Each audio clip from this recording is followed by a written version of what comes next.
Para empezar con mi proceso de escultura, hice las figuras básicas para no tener que utilizar tanta arcilla con aluminio. Una vez ya hechas, empecé a darle forma con más arcilla de la necesaria a las figuras. De esta manera tendría espacio para poder escarbarla más tarde.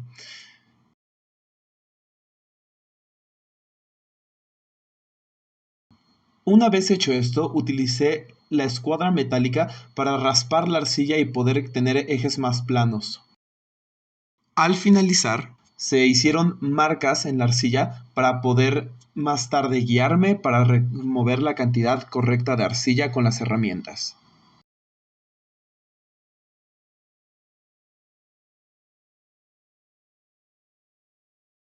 Una vez hechas las marcas, empecé a raspar la plastilina con una espátula metálica para poder ser lo más preciso posible y obtener los ejes más limpios. Una vez que me sentí satisfecho con lo plano que eran los lados, utilicé el vernier para asegurarme de que todos los lados midieran exactamente 7 centímetros. Ya con los lados de 7 centímetros, era hora de alisarlo y utilicé aceite para bebé y esponjas de maquillaje reciclables para esto. Viéndolo desde este momento, ya con el ejercicio acabado, habría cambiado varias cosas de mi metodología, pero en específico me habría saltado todo el tiempo que utilicé intentando raspar la arcilla con la escuadra metálica y me habría saltado directamente a utilizar o un cúter o directamente la espátula metálica que me sirvió bastante bien. Aún así, me siento orgulloso de este de aquí, que es el resultado final. Lo primero que se hizo fue la oreja, porque era la parte más sencilla del cubo de hacer, a pesar de que tuvo sus complicaciones debido a restricciones de espacio. Aún así, incluso con las correcciones anatómicas, se pudo hacer relativamente rápido. Con la oreja finalizada empecé a hacer la textura del cabello porque pensé que sería la más sencilla. Me equivoqué, porque tuve que repetir varias veces esta parte de la textura.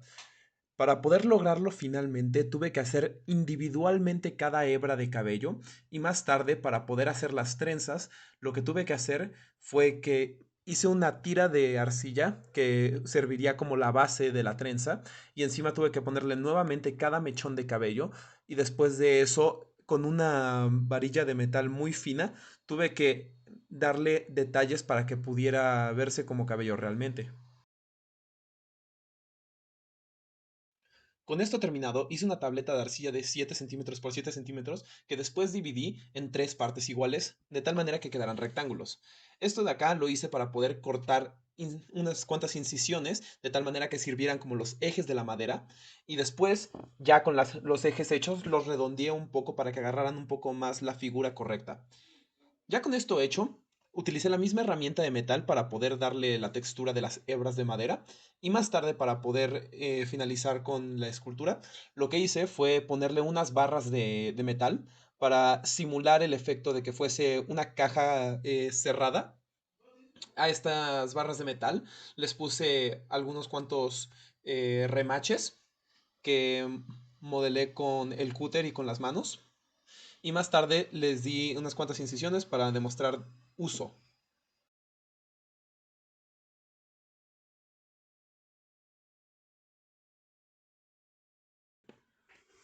Ya con esto empecé con el trabajo de las escamas, que a pesar de que hice un intento anterior, no salió como yo esperaba.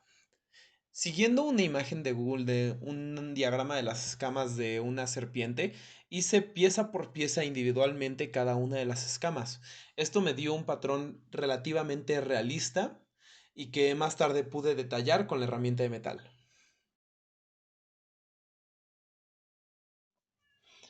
Para finalizar, decidí que mi textura libre sería tela. Y a pesar de que pensé que esto sería un gran reto y que me tomaría una gran cantidad de tiempo, fue la textura más fácil por mucha diferencia. Realmente pensé que sería mucho más difícil de lo que fue.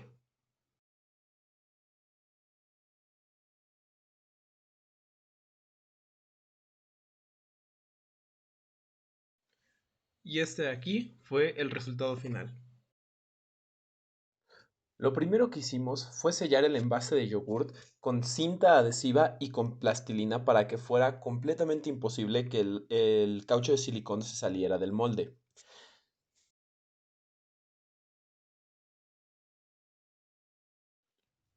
Introdujimos el objeto que queríamos replicar al vaso de yogurt y utilizamos el caucho de silicón para crear el molde alrededor de ello después de meticulosamente medir el peso que tenía este y calcular cuántas gotas de catalizador íbamos a necesitar. Después de mezclar vigorosamente el caucho con su catalizador, vertimos la mezcla en el envase de yogurt para crear el molde alrededor de nuestro sujeto.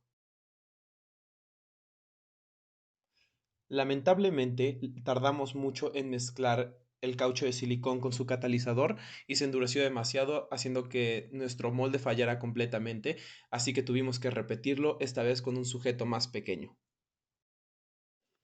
Nuevamente repetimos los pasos para crear el molde y esta vez asegurándonos de no tardar demasiado al mezclar el catalizador con el caucho de silicón, repetimos el proceso y esta vez fue exitoso. Una vez hecho esto, repetimos el proceso con el primer molde y una vez secos, los llenamos de agua para poder calcular cuánto peso tenía que tener la resina que íbamos a vertir en ellos. Tuvimos que secar los moldes de manera cuidadosa pero extensa, que asegurarnos que no quedaran residuos de agua dentro del molde y también no dañarlos en el proceso. Nuevamente, tuvimos que medir meticulosamente el peso de la resina para poder obtener la cantidad que íbamos a necesitar de catalizador y así mezclarlo vigorosamente para poder tener una mezcla completamente homogénea y que nos daría un resultado bueno para las nuevas figuras. Una vez hecho esto, vertimos la mezcla directamente en los moldes, asegurándonos de rellenarlos completamente para no tener piezas hechas a medias. Una vez ya secas las piezas, era hora de desmoldarlas y de empezar a lijar para obtener la figura que queríamos y reducir imperfecciones.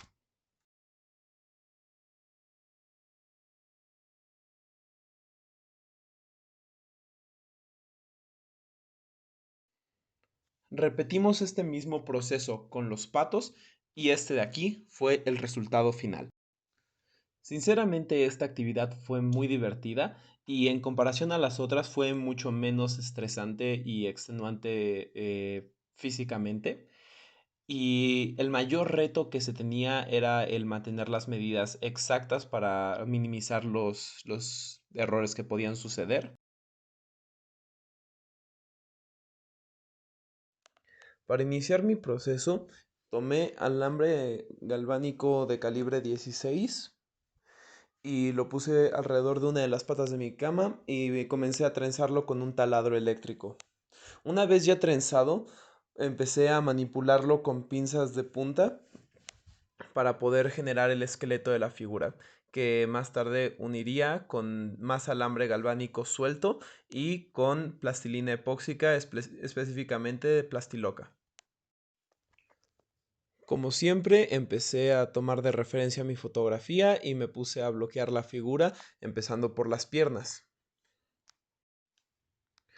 Lamentablemente, una vez puesto el peso del torso, me di cuenta de que la escultura estaba tambaleando de adelante para atrás y por lo tanto iba a tener que cambiar la estructura que tenían las ingles de la escultura, específicamente en el esqueleto, lo que significó tener que quitar toda la plastilina y volver a trabajar en la base de la escultura para que fuera más sólida.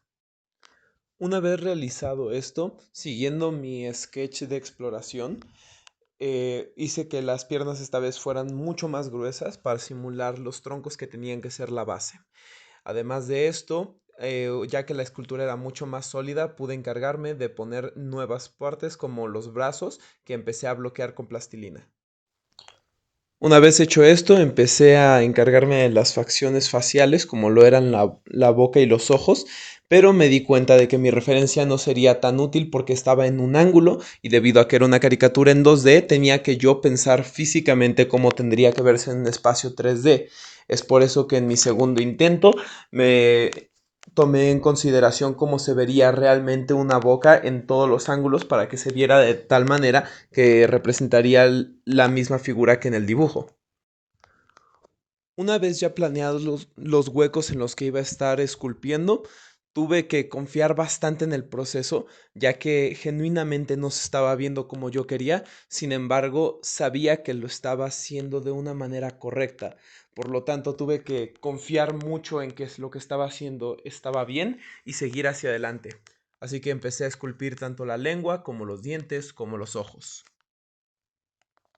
Una vez bloqueadas las formas de toda la cara, me dediqué a hacer la nariz, que tuve que hacerla a partir de un nuevo alambre trenzado y un nuevo relleno con aluminio. Una vez hecho esto, empecé a darle una figura básica con la plastilina tanto al brazo izquierdo como a la nariz. Y ya con esto hecho, pude tener como una idea más sólida de que estaba haciendo, que todo estaba resultando como debía. Con la figura ya un poco más completa, pude empezar a centrarme en los detalles. Y en este momento me encargué del lado derecho de Bob Esponja, de Roberto Esponja, en el cual empecé a darle la textura como que alguien lo estaba esculpiendo con un cincel.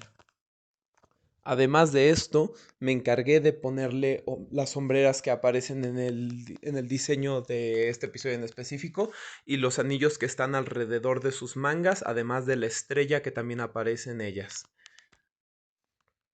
Una vez hecho esto, me dediqué a hacer el texturizado de madera en los ojos, los dientes y las manos específicamente, ya que estas zonas eran las menos propensas a verse raras cuando tenían una textura de madera.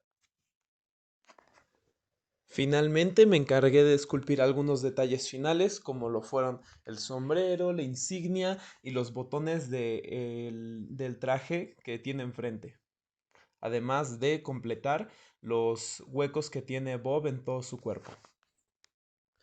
Este proyecto, sinceramente, a pesar de que fue muy físicamente demandante para mí, fue muy divertido. La arcilla en general es muy divertido de trabajar con ella. Es genuinamente impresionante lo que se puede hacer.